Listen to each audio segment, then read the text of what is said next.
Yeah, Fairbanks is great. They can be 100 degrees. Yeah. I can see it. Great temperature.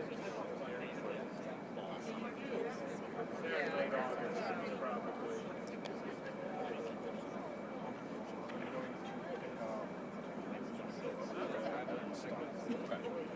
The rest of them show. Went to right here. friend out to I'll be probably behind the camera. Denali. She's right outside. Standing outside now.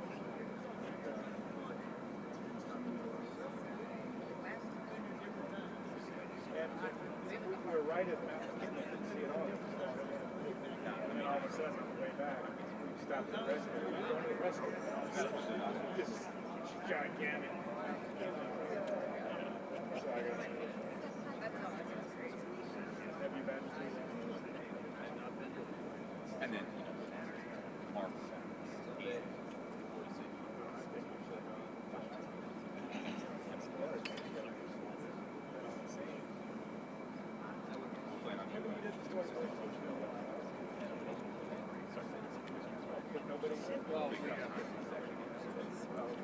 Nobody even make it.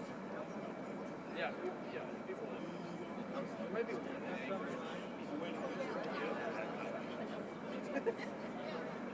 but I did it. I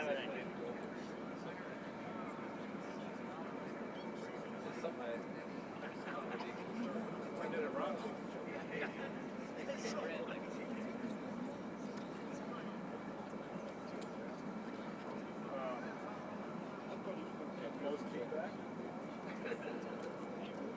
Okay, we're going to go with the still photo opportunity first.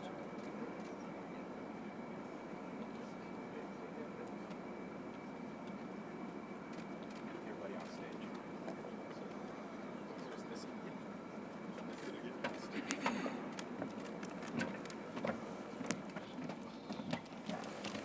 Kevin, we'll have you guys. Okay, perfect. Mark and Ziggy on the outside.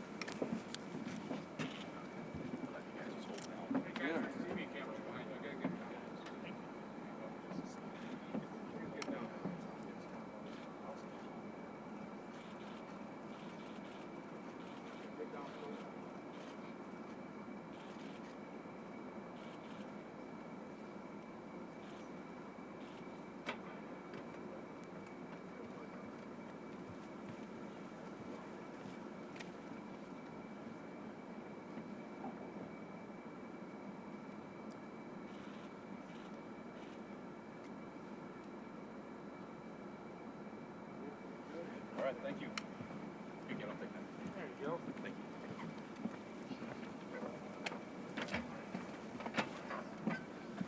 That was it?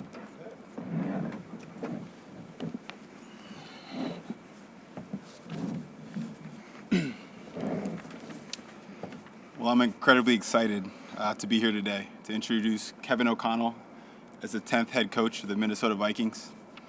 Kevin is a strong leader with a great vision, great communication skills, and innovative football mind. As a former player himself, he's able to connect with players and has a great reputation for developing them. He's incredibly bright with a calm demeanor through adversity. He is well regarded across the league for his genuine personality almost as much as his football acumen. He is committed to building a championship culture through positivity and purpose. You know, one of Kevin's best attributes is his ability to communicate complexity in a simple and relatable way. You know, like some of the best football minds I've been around, the way he talks about football is very visual, simple, and clear. He understands team building at an extremely high level, and I'm excited to form that partnership with him in building a championship team. When there are big decisions in life, a lot of times you like to think back, was there a moment when you sort of knew? And I went back thinking about the journey, and I was thinking about the second round interview. We were talking about offensive philosophy, personnel, player evaluations, and it was like I was talking with one of my close football friends who I've spent hours and hours upon hours with, and it was, this was an hour into the interview. It was just so natural. Everybody else that was in the interview said it right after. The connection, the energy was incredible there. And, upon reflection, I think in that moment I probably knew myself. I'm extremely pleased with the thorough and detailed process we went through. I think we interviewed multiple future head coaches, but we're excited about the guy sitting next to me and what we have. And with that, I'd like to officially welcome Kevin and his family to Minnesota. Thank you, buddy.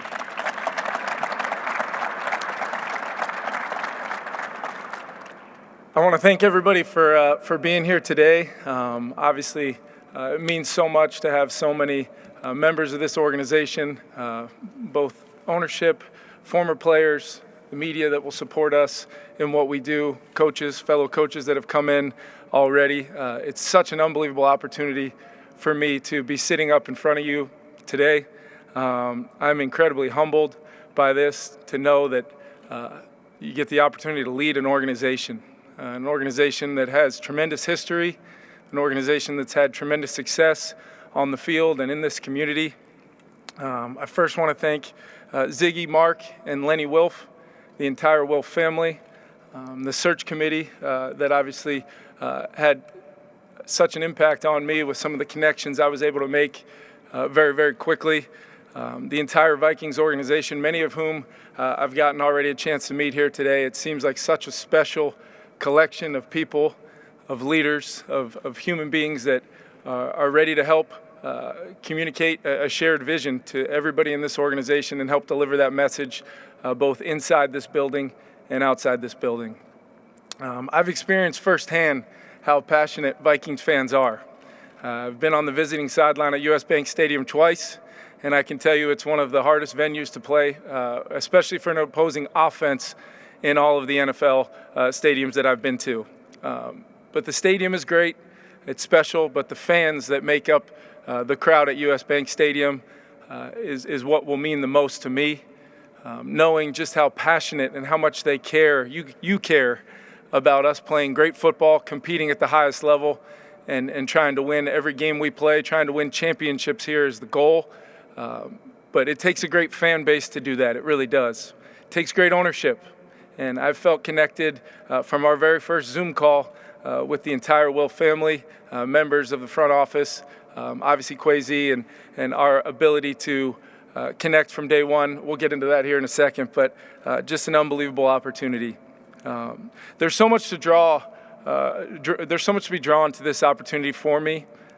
Like I said, the amazing ownership. There's a very talented roster already in place here. A lot of really, really good football players that will play, that have played at a high level, and I'm so excited both in all three phases, offense, defense, and special teams, to get to work with these guys and help put them in the best possible situation to have success. We're sitting in an unbelievable facility right now, and I can tell you that around the NFL, buildings like this are not the norm. It's an incredible, incredible place to come to work every day. It provides an unbelievable atmosphere to develop a culture that will be very, very important to me. But the facility here should be one that the Wilf family, you guys are very proud of, and it is something that should give us a great chance to have a winning edge to go to work every day. The chance to partner with Kwesi was one of the huge draws to this job. Once I found out that you were going to be the general manager, I too remember that second interview out in LA. And getting the opportunity to kind of, in the interview process, sometimes you end up talking about things that are very, very important. Culture, team, what you want the organization to look like. What are the important things that you'll draw upon of things you've done in other organizations with success, and maybe some where you've learned how you might not want to do things. But when we got to talking football, we got to talking our shared core visions of what we want a football team to look like. It's our job to take the team we put together and put it on the field and best execute game plans and put them in positions to have success. But there's got to be collaboration. It's the number one thing that I think that we've talked about, that we're so excited about, is through the process of getting to know each other. We've known from day one that we're going to be able to collaborate, communicate with one another, and build a culture here that the players will feel. They'll feel a connectedness between obviously your staff and our coaching staff, and that will only lead to the players feeling as connected as they've ever been to a coaching staff before. It's one of my main goals, and I cannot wait to get going with our football team. My coaching style is built on some real core foundational values. I choose to be consistent as possible. You win, you lose, you do a lot of things in this league, but if you're consistent in your approach, in your process, it is very easy to come to work on Monday and figure out how to make things better, figure out how to go win the next football game. If you've struggled the previous week, go fix it. But you do that through your process that's been in place long before you ever reach that adversity. I think it's important to have a relentless passion to teach, lead, and motivate, because that's what we are in its truest form. Is we're teachers, we're motivators, we're leaders. And then if we're able to connect with our players, they become the same, and everything can take off from there. Consistency is everything that we do in this league. It's too hard to win. It's too hard with the challenges you face throughout a season to not allow your players to see the same exact guy standing up in front of them every single day. It'll be a hallmark of what I want to do here as my first time being a head coach. I think we'll set a tone and create a culture here where players will want to be around us. They'll want to be around their coaches. They'll want to be in the building. This special facility is only special if there's players inside it working on a daily basis to have the success that we're going to help them have. I've talked to a handful of players already, and I cannot wait to get started with these guys when the rules allow, but I can tell you that these guys are excited to get going. They're excited to meet the coaching staff we're in the process of putting together. I'm so excited about the guys we've already been able to get on our staff and put those guys in positions to impact our players, just like I've been put into many times by the great head coaches that I've worked for. We'll finish out that process as quick as possible and then move on and catching up with the rest of the league in implementing our systems, teaching our systems to our coaches so that those guys can then go transfer that information to their players when they come back. To Vikings fans, I just want to let you know you'll get everything I absolutely have on an every single day basis.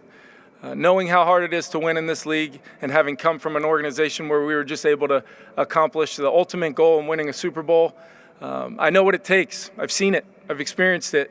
And I know how hard it can be, but I know if you've got the right kind of people with you, the right ownership, the right leadership structure with you, and I know we have the right kind of players in this building already, we can accomplish a lot of really special things.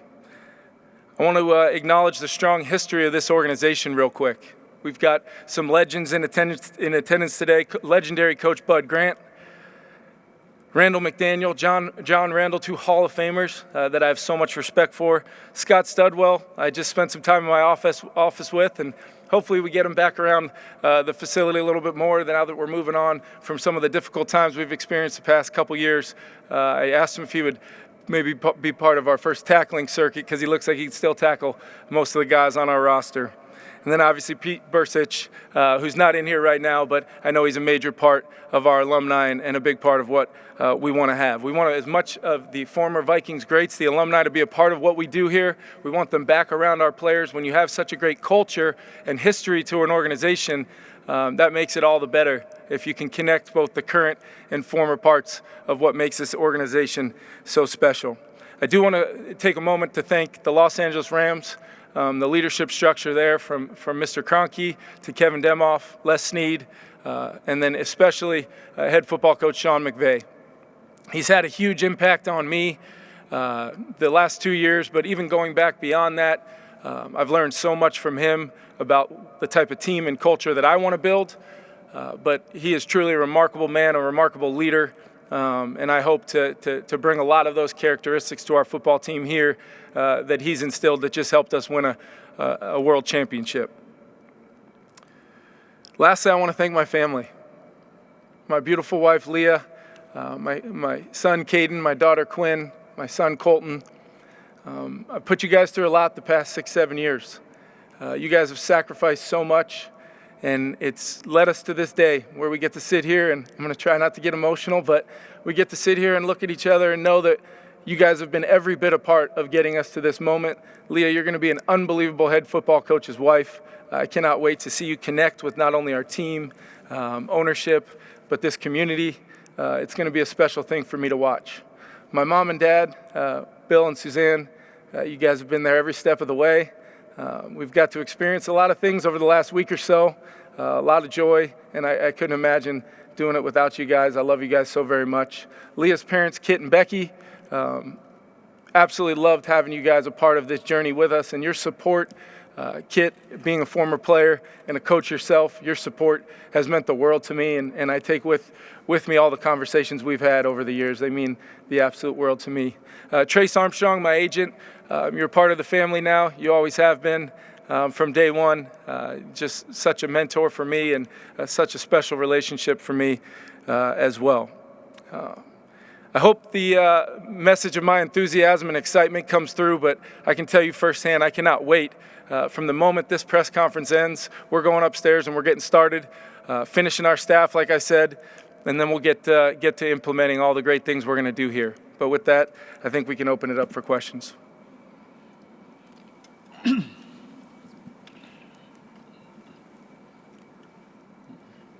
Coach Mike Max from WCCO TV and radio. They always talk about that first meeting and setting the tone. What will the first meeting be like for you, and what tone will you try to set when you finally got those 53 or those 83 players in the room? Yeah, I think that's a great question. I really do. I've thought a lot about that meeting. Luckily, we've got a few more days till that will happen. But first and foremost, you got to establish right away what your football philosophy and culture is going to be.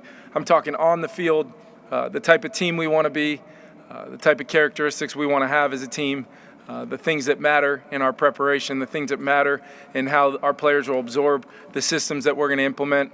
And then trying to go win football games starts from day one when you start talking about consistency of communicating and collaborating with those guys. They got to know we care about them from day one. I will not hire a coach that will not connect on a one-on-one basis with their players in their rooms. It's very, very important, but our players will feel that from the first meeting all the way through, our first time getting on the grass into training camp and on into the season. Hi, Kevin. Courtney Cronin, ESPN.com. When you were going through the interview process, how did you sell ownership and everybody that was a part of the committee on how Kirk Cousins is going to fit your vision and what he can do in this offense to bring this team a championship? Well, Courtney, I think Kirk's played at a very high level, and he's done a lot of really good things throughout his career. I know who he is as a player, and I know what he's capable of, and part of our job as coaches is maximizing a player's ability to go out every single Sunday and have success. So I feel like that's going to be an advantage for us as we build our system offensively, make sure we really focus on the things Kirk does well, which I do think are a lot of aspects of playing the position. And help him on a daily basis, connect with his team, lead us, be completely a quieted mind quarterback that can go play because he's talented enough to go do that, and putting him in the best possible situations to have success. Chris Thomason, St. Paul Pioneer Press. I guess I'll follow up on Cousins. I'll ask you, Kevin, and then Kwesi as well. I mean, can you guys, with all the rumors swirling around, can you say that Kirk Cousins will definitely be the Vikings quarterback in 2022? Well, I know he's under contract, and I'm excited to coach him. We've already started thinking about how we're going to build those systems for him and our other quarterbacks, and really our, the tremendous skill group we have, our guys up front. It takes all 11 to move the football on offense, to run it, to throw it, to score points in the red zone. But I'm anticipating Kirk being a part of what we do. Yeah, just to reiterate, I'm excited that he's excited to coach him and lead him, and we're focused on building the team around him that set us up to succeed the best we can. Hey, Kevin. Eric Smith from Vikings.com. There you go. Hey, do you plan on calling the offensive plays? And if so, how has your career as a player and a coach prepared you for that role? Well, thank you for the question. Yes, I do plan on calling the plays. I think it's funny you ask that because I've used this joke before, but my career as a player provided a great platform for me as a coach because I did spend a lot of time watching games from the sideline. But I will say that with that becomes the ability to see the game in a way that I feel very prepared to call the game. I feel like I've been around one of the best play callers in the NFL over the last couple years. And obviously the system we run here will have a lot of characteristics of what we did in Los Angeles. The ability to have that attacking mindset, the ability to utilize our offense at the line of scrimmage. And with that, becomes you have to have ownership of what you're doing to call it. You have to have ownership of what you're doing at the quarterback position to run the offense. And I feel very strongly about the circumstances, situation here to be really prepared to do that. Kevin, Dave Campbell with the Associated Press. What are some of the things when you were a player that you learned about connecting or being disconnected with coaches that you sort of on your mind now that when you're in that role and you're trying to do the reverse? Yeah, Dave, it's a great question because it's something I think about a lot now that I'm on this side of it. The best coaches I ever had, I felt like they cared about me. Felt like they cared about not only the production on the field, but the process at which we got to that point. I was always a player that needed to improve in something, and when coaches took the time to not only tell me what I didn't do well, but show me how to fix those problems, or at least go about the process of improving. And I think that's what we ultimately are as coaches. Identify things you can help a player do better, but then more importantly, give them the why and how of how they're going to get to do that. I think that's what makes the greatest coaches in this league who they are. Play calling and all that other stuff is great, but if in its purest form, you can teach the game, teach what you're asking them to do, understand how hard it is, some of the things you ask these players to do sometimes, but then give them the why and give them a reason behind everything you do. These players will take off and they'll go run with it, and that player ownership is ultimately what we're striving for. Hey, Kevin, Mark Craig from the Minneapolis Star Tribune. You coached Stafford for a year, you coached Kirk for a year. Wondering what similarities do they have, if any, and what differences, if any, do they have? Yeah, Mark, they have a lot of similarities when it comes to the physical nature of throwing the football. I think those guys are elite throwers. Accuracy is the number one requirement in this league. As a quarterback, from a physical standpoint, we can talk a lot about makeup and obviously the ability to process at the line of scrimmage and play fast. But if you can't be accurate with the football, it becomes very difficult to consistently move the ball for an offense. And I think Kirk, the one thing I've always noticed about him is he's incredibly accurate with the football. He plays with great rhythm and timing and precision. And I think we can build an offensive system like we had in LA to take advantage of that skill set. Matthew Stafford's one of the most talented players I've ever been around. I have so much respect for him, obviously from a physical standpoint, but also that makeup and that ability to process and do a lot of things at the line of scrimmage. And I see Kirk being able to do a lot of those things, and I see us being able to build an offense to maximize what he does best. Which happens to be what a lot of quarterbacks, want to be able to do best. A quarterback-friendly system where they can have an attacking mindset, aggressive mindset. But I use this term a lot, on our terms to go play the game we want to play it, and keep it on our terms. And then when it's time to go make plays to win a game, our guys feel really good about going to do that. Hi, Kevin. Joe Schmidt from Channel 5. Welcome to Minnesota. My question is, how long have you been thinking about becoming a head coach? And it's well stated you're 36 years old. How did you talk the selection committee into saying that you're ready? Well, I think that's a good question, Joel, because in the end, I think to truly get somebody to commit to you for this type of opportunity, you better truly feel you're ready. And I do. I do absolutely feel like I've been building up to this opportunity for a long time in my career, both as a player and a coach. I have not wasted a moment to absorb some of the great coaching and players that I've been around. I think you can pull from a lot of people in your career things that will help you be the best possible version of yourself as a coach. If you're not doing those things, I think that's the type of arrogance that will not only lose football games, but it'll force you to lose a job every now and then. You've got to be able to rely on those around you. You got to be able to absorb the best parts of those leaders that you've been around. And in the end, you've got to be yourself. You got to be authentic. You got to be real.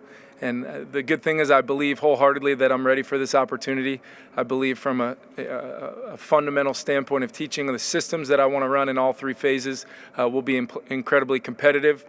And then I think ultimately it was about finding the right organization, because I do think, it's been said before, I do think you win with your people, players, coaches, ownership, staff, the leadership structure here. Everything is in place for me to feel great about not only my readiness, but my ability to go implement a culture and a plan that I want to do. Hi, Arif Hassan at The Athletic. A lot of people associated with Sean McVay and Kyle Shanahan have used the phrase illusion of complexity. Yeah. Is that in your lexicon? What does it mean, and how does it help? It is. And what does it really mean in its purest form? We're doing a lot of things that are simple for us, but maybe a little bit more difficult for a defense to defend. Simple as things starting out looking the same but are different. That illusion of complexity where teams think there's a lot of offense that they're defending, but really we're only doing, small details here and there just to change the picture, change angles, give ourselves an advantage wherever we see fit, both in the run game and in the pass game, using tempo as a weapon, things that people have seen our offense do in LA that they will absolutely see our offense do here in Minnesota. Hey, Kevin. Sam Ekstrom with Purple Insider. You've obviously talked a lot about the offensive side of the ball. I'm curious if you have a vision along with Ed with what you're going to be doing on defense, and who are some players on the roster that get you excited about that side of the ball as well? Yeah, I definitely have a vision of what I want the defense to look like and play like. First and foremost, the core characteristics of playing good defense, which is guys flying around, a great tackling group. We're going to force turnovers with how we play from a scheme standpoint, but that's an effort. That's an effort thing. That's playing with great effort, sustaining that, finishing plays, making it about the football. That's part of our core football philosophy. Number one, first and foremost, it's all about the ball. I think you lose games turning it over as an offense in this league before you ever give yourself a chance to win them. But defensively, the greatest defenses in this league not only stop people, but they take the ball away. And that'll be a huge part of what Ed and our defensive staff tries to build from day one here. I think from a coverage standpoint, what really drew me to Ed Donatel was his ability to teach a system that I know is very hard to play against as a quarterback and as an offensive coach. I've experienced it in Los Angeles. There's definitely different forms of it going around the league right now, but obviously Ed's experience with Vic Fangio and his connection to that system is something that really drew me to him. And then obviously the person that he is was huge for me. But as far as our players go, I see impactful players at all three levels. I really do. Starting in the back end with Harrison Smith, I think he's the perfect player for the defensive structure we want to play from a standpoint of the coverage, how we want to make all things look the same. He's got great length. He's got great instincts. He's going to be a problem for people in the middle of the field and around the line of scrimmage. He really always has been, speaking from experience. Obviously with the linebackers, with Eric Hendricks and Anthony Barr, those guys have long since been huge issues in this league for people defensively. I think there's ways to use those guys and allow them to play with an attacking mindset while they're still responsible for the things that they're responsible for defensively. And then I think we've got players both internal and on the edges defensively, or defensive line-wise, that can impact the quarterback. But when it all works together, when that coverage can make it cloudy for the quarterback and that rush is one more step closer to getting home, and those backers are doing everything they can to force negative runs on early downs and finish plays in the pass game, it can be a beautiful thing, and that's really what we're hunting from a defensive system. And then the schematics from there, week in and week out, we're going to game plan in a way to try to take away what the opponent does best. Kevin, Ben Gessling from the Minneapolis Star-Tribune. Hey, Ben. To kind of follow up on the defensive side of things, what do you anticipate the scheme looking like? And it specifically, is a three-man front something you're planning to run here in Minnesota? Yeah, I think from a base standpoint, you could look at it that way. But I think somebody threw out the stat to me the other day. With everybody really living in 11 personnel nowadays, I think, depending on the defense you talk to, 81% of the time they're in nickel defense, which essentially is just a 4-3 with a nickel in the game instead of a fifth DB, I should say, in the game instead of a third linebacker. So a lot of times a big thing, and kind of going off of the last question there, a big thing is being multiple with your fronts, because I know as an offensive coach, if we know where you're going to be, we know where you're going to line up, that makes it pretty easy at least to design things to attack angles, understand how you want to run the ball, how you're going to protect. But when you change that picture and you're forcing opponents to deal with multiple fronts during a game, during a drive in some cases, that can be a real weapon for a defense. Pairing that with some really good things on the back end, it's kind of what we're hunting. Larry Fitzgerald, National Programming Network, larry-fitzgerald.com, and congratulations on the job with the Vikings. Can you share with us the difficulty and the challenge of what you've just achieved, not only to win a world championship, but to pursue your dream to be a head coach and to have two jobs literally? Talk about the good and the bad and how you were able to do it. Quite honestly, it was, one of the more challenging months of my life, going back to when the playoffs first started, but probably one of the most rewarding, Larry. It really was. And I think through that whole process, the number one thing I always wanted to maintain was my focus on the task at hand, which was week in and week out. Trying to win playoff games in this league is tough, especially versus opponents you've already played. The preparation can be that much more challenging when you've played a team in some cases twice already, like we had with Arizona and San Francisco. We had already played the Buccaneers one time, and then obviously we were playing the Bengals for the first time, but in our last game that we would possibly play this year. So it was an incredible challenge, but I can tell you that my number one priority was always winning that next game, winning the next game. I kept talking to our quarterbacks about, each individual aspect of winning the next game was all that mattered. Our preparation would lead us to giving us an opportunity to go play with a quieted mind and have success. And I was talking to myself as much as anybody, and it was about maintaining that process that we had from the beginning of training camp. And then in the end, it was about going out and doing everything we could to try to win those football games. But it was challenging because especially as of late, recently, this great opportunity that's out in front of you. And that's where I really relied on the collaboration with Kwesi and the rest of the organization here to obviously carry out the vision that we started talking about during the interview process. I think that's why the interview process is a special time, because if you're truly meaning what you say and you're truly believing what you say, and that's truly your vision for how you want your staff to look, the culture to be built, you feel comfortable allowing others to start to carry out that vision for you. And they've been phenomenal here, supporting me throughout that whole time leading up to and past the Super Bowl. But I can tell you, when I got here last night, when my family and I arrived, there's nobody more excited to turn the page and get going than me.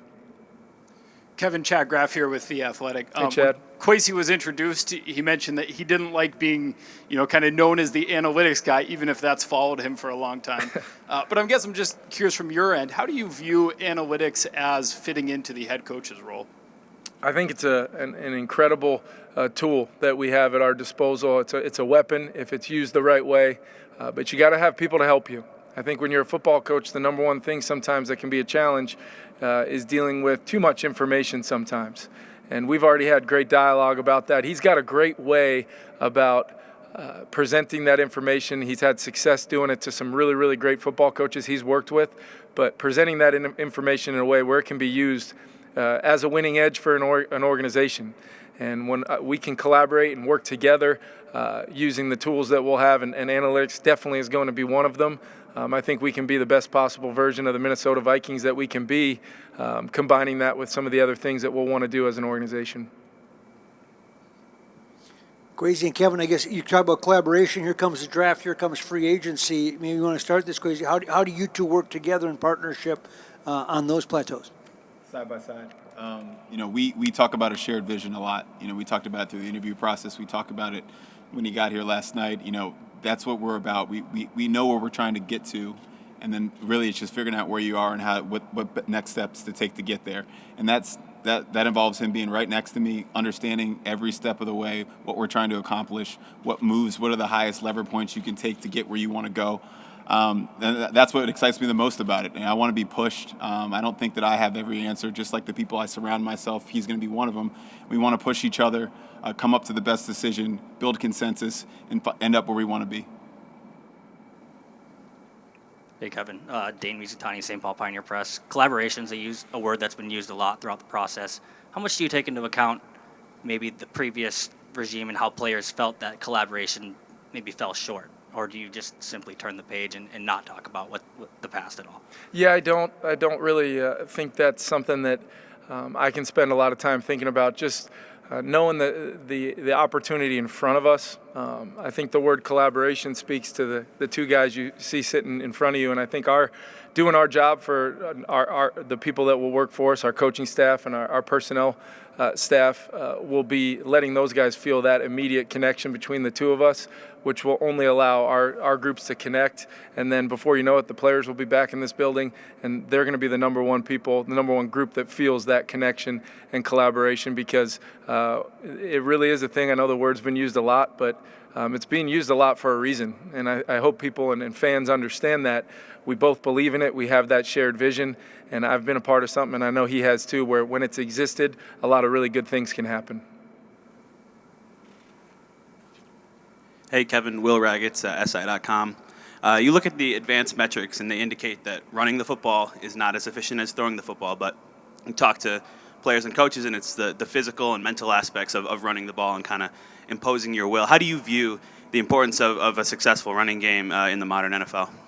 Yeah, I think it's about balance, and I think it's about understanding clearly how you want to go win a football game each and every Sunday. You don't play against every opponent the same way. You've got your core foundational aspects of your offensive system. The run game and how you run the football is certainly a huge part of that, and you want to be able to, as you said, impose your will. You want to be able to run the football because there's going to be times you have to. The way defenses want to defend your pass game, we use the term, they're daring us to run it. We got to be able to do it. We got to be able to move people up front.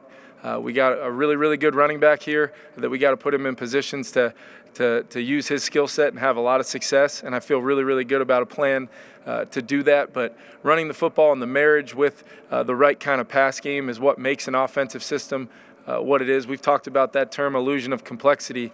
You got to be able to do both. You got to have balance, because if defenses have to defend both things and they don't know it's either or until long after they would like, we got an advantage right there to go do a lot of things on that particular snap that'll help us go score points on that drive. So, Kevin, Reggie Wilson, Care 11. There he is. Hey. You mentioned culture a lot in your opening statements. What was it about the Rams culture that allowed for such success, and how do you plan on bringing that specifically here to the Vikings? Yeah, it's a culture built on players and coaches being connected.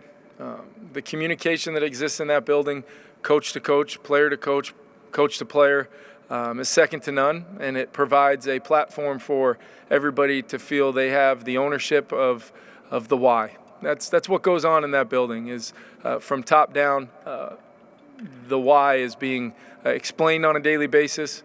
Players are taking that information, having ownership of it, and then when they go out on Sundays, it's really about them. It's really about them being put in positions to play with a quieted mind and go, never be asked to do things that they're not capable of, but if we're doing the right things offensively and defensively and on special teams, if we get the right kind of players, which I feel like we have already, and we're going to add a lot more, we'll have a great chance to coach those guys up and let them go do exactly that each and every Sunday. But it starts with that culture. It starts with the ability to have the players feel that connectedness in the building. We're going to be starting to try to build that from day one here together, and I think when we do that, our players will feel it, and they'll be ready to roll. Time for 2 more. Jim Rich here, Fox 9. You talked about building yourself up to be a head coach and to take that step. What is the biggest step going from an assistant coach to now being the head coach in your mind? Yeah, I think you're in a supportive role for everybody in the building in a lot of ways, except the head coach when you're an offensive coordinator or you're one of the position coaches on the staff. And now I'm that person in that role where I will rely on a lot of the coaches and great people around me, just like a lot of the great coaches that I've coached for have relied on me. And that's one thing I've always taken away from it is truly when the entire group is connected, you can rely on one another. But make no mistake about it, I'm excited to stand out in front of this group. I'm excited to stand in front of this team, lead from the front, and they're going to get my very best every single day, and I think they'll feel that. And in the end, I want these players to know that I'll care about them. They'll get my best every day, like I said, and we're going to put them in great positions to go out and have success. Hey, Kevin, Mark Paulos from KTTC in Rochester over here. Hey, Mark. You talk about how this team has a lot of talented players and there are a lot of pieces in place. Do you think this is a team that's really that far away from achieving its ultimate goal? I don't. I really don't. We've talked a lot about that. That's one of the things you look for when you get these opportunities is where is this current team at?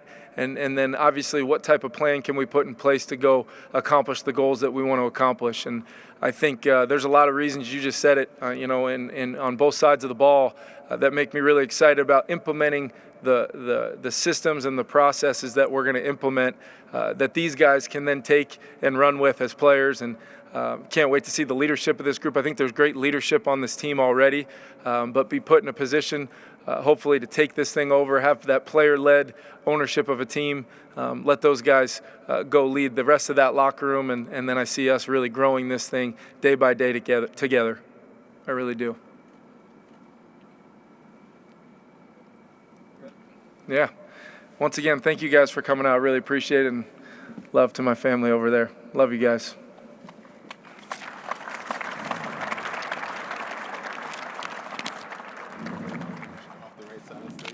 Yeah, absolutely, man.